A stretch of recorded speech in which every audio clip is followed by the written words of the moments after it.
Do you love that bronze look? So go ahead, grab your makeup and let's create this look together.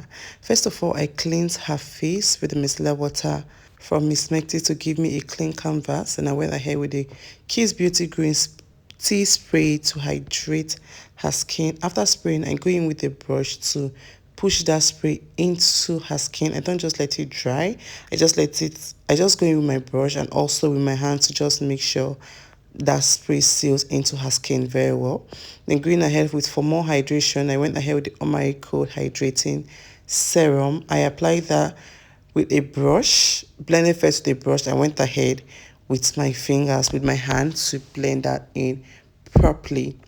If you blend the skin product with your hand, you will never go back to brushes again. So I went ahead with my Mismetic Moisture Potion. This is a moisturizer and this is a little bit oil infused. We're working with a combination skin, so I just make sure I go into it with a product that it's a bit oil infused, because every other part of her skin is normal, just her T-zone that gets oily and she sweats around that area a little bit. So to seal the sweat and the oil for a while, to control it for a while, I went in with my Mismetic Power Seal. This is an oil and sweat tonic, so it helps you control oil for a while. So I apply that on her T-zone and also on her brows, because in as much as I'm trying to create like a bronze dewy finish, I still want the brows to be matte. I also apply on her hairline because sometimes we tend to get sweaty around that area, so I just make sure that is well blended and also make sure it's completely dry before going into it with my next product, which is my hydrating primer. I use the hydrating primer on the other part of her face, avoiding her T-zone, because it's only the T-zone I want to control oil from. So to give me that bronze look, this is where it starts. I went ahead into her skin with my illuminator from Nuban Beauty. This is perfect and this is a very important step to creating a bronze look. So I applied that on the high point of her face where the light hits. So for more hydration, I went into her skin with the Kiss Beauty Green Tea Hydrating Spray. So I mixed these two foundation to get her exact foundation shade, the Nuban Beauty and the Melanin foundation, blending with my Vicabel Beauty sponge. As we are blending, it looks like it's not her shade, but just hold on, stay with me and let's get this done. This foundation oxidizes, and when it oxidizes, it just sits properly into her skin. And I was matching her skin to her body, because when she sat on my chair, her face was a bit lighter, like quarter shade lighter than the other part of her body. So I just use this foundation because I just wanted to sit into her skin and match it to the other part of her body, because I don't want it looking darker or looking lighter. So as we keep blending, it keeps sinking into her skin, like absorb into her skin and just oxidize and, you know, sit and just give you that what you're looking for. That is why I love my Nuban Beauty foundation and my Melanin foundation. So to contour her skin, I went ahead with this, my lip palette. This is the iMagic lip palette. I call it my multi-purpose palette. If you have been following me on this channel, you know what I call this palette. I use this because it's cream and it's a little bit of oil infused. I'm not going for a matte look, I'm going for a dewy bronze look. So I just apply that and blend the excesses on her forehead. I didn't take the contour, or I didn't take product to her forehead. It's the excesses I took to her forehead, because I'm going to bronze that part with a powder. So I just did a little bit of contour and I did more of bronzer on her skin. So just to seal any demarcation, make sure you just blend every step into every part. So for her blush, I use my favorite Tehila Beauty blush palettes in the shade Oh My. If you don't have this palette, go get this palette. I highly recommend. So at each step, I just take the excesses to her nose area and her forehead, just to give me like a little bit of color, very little. So at each step, make sure you blend the demarcation and make sure you erase every demarcation. Every step you do, just make sure you blend. If you do the contour and the blush, make sure you blend in between the contour and the blush to erase any demarcation. So to highlight her skin, I'm using my Nuban Beauty concealer. This is like my all-time fave concealer. So I use it to highlight under her eyes So I blend my Nuban Beauty concealer immediately. I don't give it like time to get tacky because this concealer dries out pretty fast.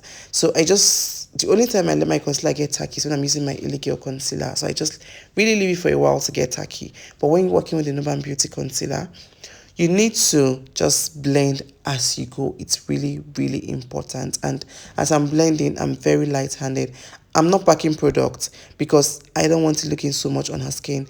If I have so much product on her face, the purpose of this look will be defeated, which is bronze, dewy, and skin-like finish.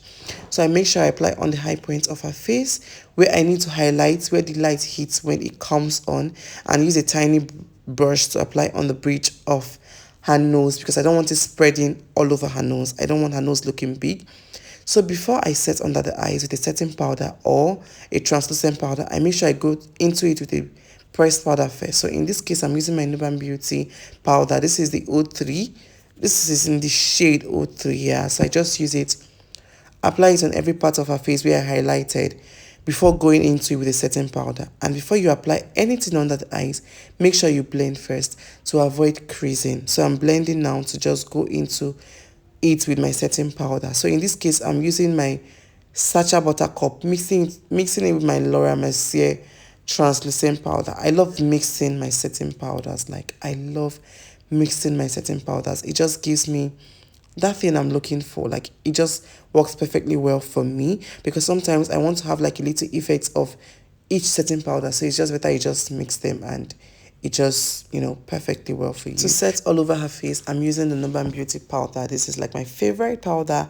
I talk about the Nuban Beauty powder all the time because this is perfect. Like, it is a gift.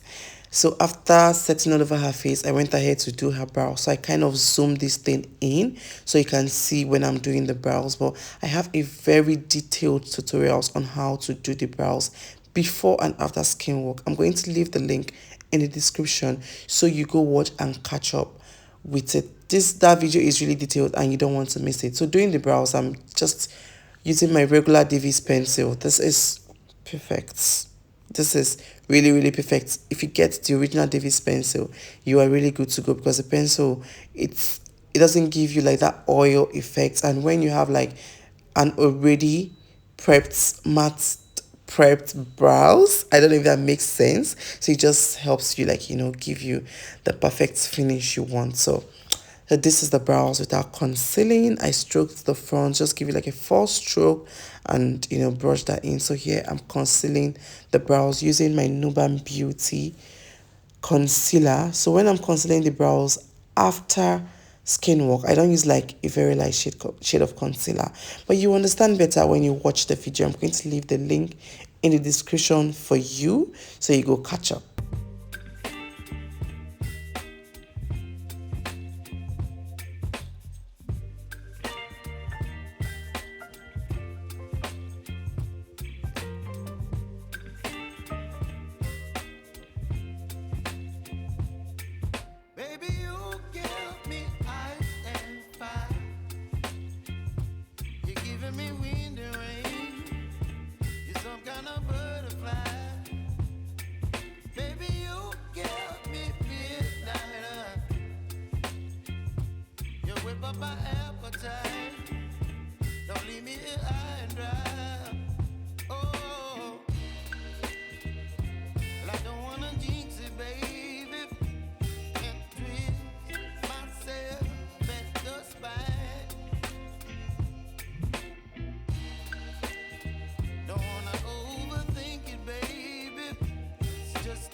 So done with the brows, now I'm setting the brow bone area with the lighter shade of powder, the same pressed powder I used to set under her eyes for going in with the setting powder. So just the brow bone, but from the beginning part of her brows, I use like a darker shade of powder. And this is the part where I contour the nose. So I don't contour the nose when I'm doing the other part of her face. I just contour it after I do the brows. I think I missed that clip, sorry. So now for her eyeshadow, I just did like a little bronze eyeshadow, but I transition with a brown because I just really want it to be like an earth tone. So when you're trying to achieve a bronze look, the skin work and the eyeshadow is really important. And also the lips. Sometimes you can like maneuver the lips sometimes, but the eyeshadow and the skin work is where you get your bronze look. So after transitioning with the brown, on her lid I use my classic lip stain as a base. So I just basically used a brown base because it's just going to be easier for me because that's what I'm trying to achieve. So I'm trying to like just do the eyeshadow. I don't want to like over and above all over her eyes. So just pay close attention and see how I was able to achieve this eyeshadow. So right here, I'm just using the brown to just like blend that into the previous brown I used. Like I'm using a darker shade of brown to do this. So using a small brush to just make sure I blend that out properly. And using a small blending brush just helps you not to spread your product so much. So now I'm just adding like a little bit of black. So because I just want the outer corner of the eyes to be like a little bit darker. So I just blend that into the crease a little and just like smoke the outer corner of the eyes a little bit. Like I said earlier, whatever you're doing, just make sure at interval you erase demarcation. So I use a blending brush to just erase the demarcation between the eyelid, the brow bone, and the crease. So I'm just applying this bronze eyeshadow look from my eyeshadow palette. This is from my Elsa's Pro eyeshadow palette. I've had this eyeshadow palette for a while and the eyeshadow still bangs. Like the pigment of this eyeshadow is amazing. So I just apply that on the lid. Use a tiny brush to blend that out to make sure I erase every demarcation and use like a normal blending brush to blend the crease. So for smudging under the eyes, very important when you smoke the eyes. It's really important you smudge under the eyes with a dark shade, preferably, sorry. If you smoke with a dark shade, so always smudge with a dark shade. So to give the eyes a lift, I went ahead with my pressed powder from my Nuban Beauty just to clean out the excesses from the eyeshadow and just give it a lift. You see what this is doing here? So just to give the face a lift. And I did the same thing on the other part of the eyes. So it's just really important. If you smoke the eyes, just try to give the face a lift. So it just gives you like this perfect contour, like the perfect facial structure. You know what I'm trying to say. So to line her eyes, I'm using my regular Beyond Beauty gel liner. This is my regular. I use this gel liner all the time. This is the only gel liner I own. I was using Inglot, but it became very difficult to get here in Nigeria, so I switched to Beyond Beauty, and it has been serving me, and it's really affordable. So to get a thin liner, I just hold her eyelids up and line her lash line. So this way is just going to help me get a thin liner and not like spread my liner everywhere. So to add volume to her lashes before applying the false lashes, I'm using my Wing Beauty Instant Volume Mascara. If you have been following me on this channel, you know this is my go-to mascara all the time. So using my Wing lashes, Wing Beauty lashes on her eyes, my all-time fave. I use this all the time. This is the only lashes I use basically. So this is me and my Wing Beauty. So this is what the eyes look like with the lashes. Like false lashes makes a lot of difference, guys. We've not even finished this look and it's banging already. So to line her waterline, I'm using the same Beyond Beauty gel liner. I make sure I put the gel liner on the back of my palm and let it get tacky a little bit because I don't want it getting messy. So when it gets tacky a little bit and you apply it in the waterline, it gets to be like matte. It just becomes matte. Yes, that's what I'm trying to say. So I'm just using a little bit of powder to just seal everything into the skin together and spraying her face with my Morph setting mist just to give me that dewy finish look. So this is it, guys. This is what the spray does. I didn't notice my hair was covering my camera. I didn't notice. I was just carried away about how this looks amazing. So I just manage this, and after spraying my setting mist, I just let it get dry almost completely before sealing it with my beauty blender. And now I'm bronzing her face Sorry, I'm highlighting her face with a highlighter. Using my Inglot Cosmetic highlighter to highlight her cheekbone, take the excesses on the bridge of her nose, on her T-zone, and just use like a tiny brush to apply on the bridge of her nose. Then I also use the same brush to take like highlighter on the tear dot. I'm not like making it obvious, but I just want the eyes to look, you know, awake. So to add volume to her lower lashes, using my Wing Beauty mascara to add volume to her lower lashes. Like, guys, see what it does to the eyes. This mascara is amazing, and this is where we round off this look. See the finished look, guys. See that glow. See that natural glow, guys. This look is banging. And this will come to the end of this video. Did you enjoy this video? I bet you do. Please give it a very big thumbs up. Drop a comment for me in the comment section. Subscribe to my channel if you're yet to subscribe. Turn on the post notification to my post. And I'll see you guys in my next one. Bye.